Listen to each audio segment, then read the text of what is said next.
बहरिया town Karachi 2 और कराची में गैर कानूनी तामीरात पर DG Sindh building control authority Ishaq Khoro की गर्दन में फंदा डलेगा या नहीं। तहकीकाती इदारों की जानिब से मामला को तेजी से आगे बढ़ाने का फैसला कर लिया गया है। जराये का कहना है DG Sindh building control authority Ishaq Khoro के हवाले से लियारी डेवलपमेंट अथॉरिटी की भी फाइलें खोल दी गई हैं और आमदन से जायद असासे बनाने के इल्जाम में उनके खिलाफ पहले मरहले में एंटी करप्शन में मुकदमा दर्ज किए जाने का इम्कान है।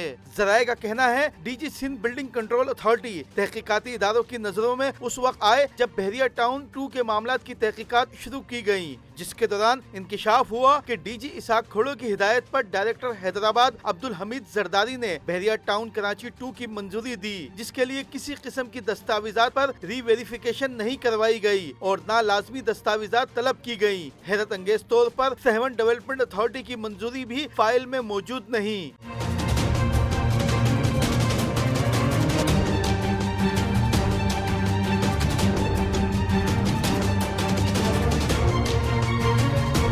रिपोर्ट के मुताबिक इसहाक खोड़ो के मामला सिंध बिल्डिंग कंट्रोल अथॉरिटी से ज्यादा लियारी डेवलपमेंट अथॉरिटी में तैनाती के दौरान बिगड़े पाए गए हैं और एक अंदाजे के मुताबिक मुख्तलिफ तरक्याती कामों और फंड्स की मद में उनकी तैनाती के दौरान 70 करोड़ से जायद की बेकायदगियां पाई गई हैं। DG Sindh building control authority Ishaq Khoro को गुज़िश्ता हफ्ते एक तहकीकाती इदारे के सामने पेश होना पड़ा तो फुल ठंडे कमरे में उनके पसीने छूट गए और 15 मिनट के दौरान 2 बार उनको वॉशरूम जाना पड़ गया।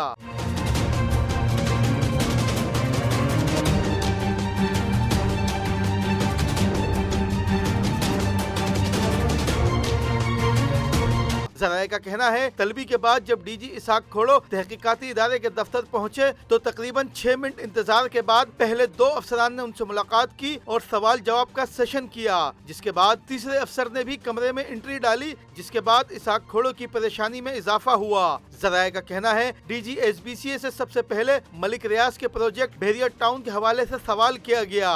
उनसे पूछा गया बहरिया टाउन में क्या मंजूरी दी गई है, जिस पर इसहाक खोड़ो ने बड़े पुरएतमाद अंदाज में जवाब दिया इस प्रोजेक्ट की अप्रूवल उनकी तैनाती से कई साल कबल की है और इस हवाले से उनके पास कोई मालूमात नहीं। जिस पर दूसरा सवाल किया गया आपने तैनाती के बाद कोई एक्शन लिया, जिस पर इसहाक खोड़ो ने जवाब दिया कि उनको जब डीजी का ओहदा मिला तो इस वक्त मामला सुप्रीम कोर्ट के पास थे और कानूनी मुश्किलात के बाइस उनके हाथ पांव बंधे हुए थे और एसबीसीए की लीगल टीम इस मामले को देख रही थी। इसहाक खोड़ो से सवाल किया गया कि बहरिया टाउन 2 की मंजूरी किस कानून के तहत दी गई, जिस पर इसहाक खोड़ो ने एक बार फिर खुद को पुरएतमाद जाहिर करते हुए जवाब दिया इसके लिए बाकायदा एक कमेटी है और उसने कानून के मुताबिक काम किया होगा। जिस पर तहकीकाती अफसर ने बात करते हुए कहा कानून के मुताबिक काम किया होगा का क्या मतलब, जिस पर पानी का गिलास उठाने वाले डीजी ने पानी पिए बगैर जवाब दिया कि डायरेक्टर हैदराबाद रीजन अब्दुल हमीद जरदारी और उनकी टीम ने यह मामला किया है, आप बोलेंगे तो इस हवाले से फाइल लेकर मैं जरदारी साहब को तहकीकाती इदारे के अफसरान के पास भेज दूंगा।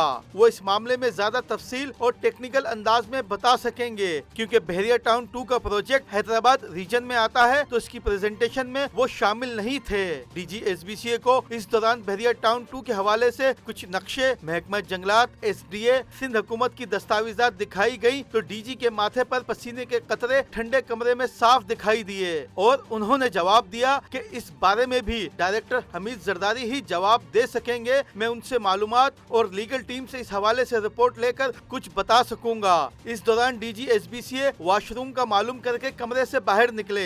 जराये का कहना है डीजी से बहरिया टाउन के हवाले से तकरीबन मजीद 20 से जायद सवालात पूछे गए और फिर तीसरे अफसर की एंट्री के बाद मामला कराची में गैर कानूनी तामीरात पर आ गए। इस दौरान डीजी एसबीसीए को एक अफसर की रिकॉर्डिंग दिखाई गई जिसमें वो गुलिस्तान जौहर के एक बिल्डर से गैर कानूनी तामीरात के लिए 2.5 करोड़ में मामला तय करने की कोशिश में लगा हुआ था।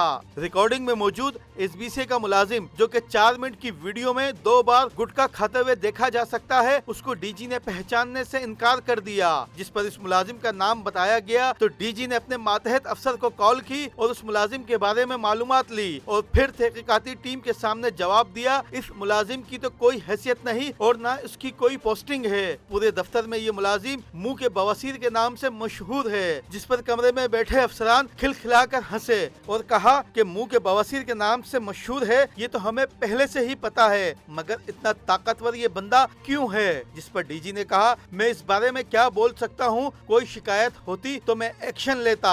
डीजी एसपीसीए को कराची में 750 गैर कानूनी तामीरात की फहरिस्त दिखाई गई तो उन्होंने कहा कि 400 से जायद एक्शन उनके दौर में हो चुके हैं और ऑपरेशन के लिए उनको जिले इंतजामिया का ताउन नहीं मिलता और मुख्तलिफ माफियाज भी सामने आती हैं। जिस पर एक अफसर का कहना था कि सबसे बड़ी माफिया तो आपके मातहत काम करती है। जिसके बाद डीजी को कहा गया, आप कब और कहां और किससे पैसे लेते हैं, इसके भी नाकाबिले तरदीद शवाहिद वीडियोस की शक्ल में मौजूद हैं और स्पीड मनी कौन कौन लेता है ये भी सबको इल्म है। जिस पर डीजी का कहना था, स्पीड मनी को कैसे रोक सकते हैं और इसके शवाहिद कैसे जमा करें। बिल्डर कभी मेरे पास शिकायत लेकर नहीं आया तो मैं कैसे किसी के खिलाफ एक्शन लूं। स्पीड मनी का मुझे भी पता है कि अफसरान लेते हैं, मगर जब तक कोई शिकायत नहीं होगी मैं एक्शन कैसे लूंगा। जितनी सख्ती हो सकती है मैं करता हूं। इस दौरान उनसे एलडीए के मामलात के सवालात किए गए और कहा गया कि उनकी तैनाती के दौरान एलडीए में प्लाटों की अलॉटमेंट, जमीनों की अलॉटमेंट के साथ साथ तरक्याती फंड्स और दीगर फंड्स के हवाले से भी बड़ी शिकायत है। तकरीबन 30 मिनट तक जारी रहने वाले सवाल जवाब के इस सेशन के बाद डीजी एसबीसीए परेशानी के आलम में वापस चले गए। जराये का कहना है, एलडीए के मामलात पर डीजी एसबीसीए काफी परेशान हो गए थे। Rashid Siddiq, prime news, Karachi.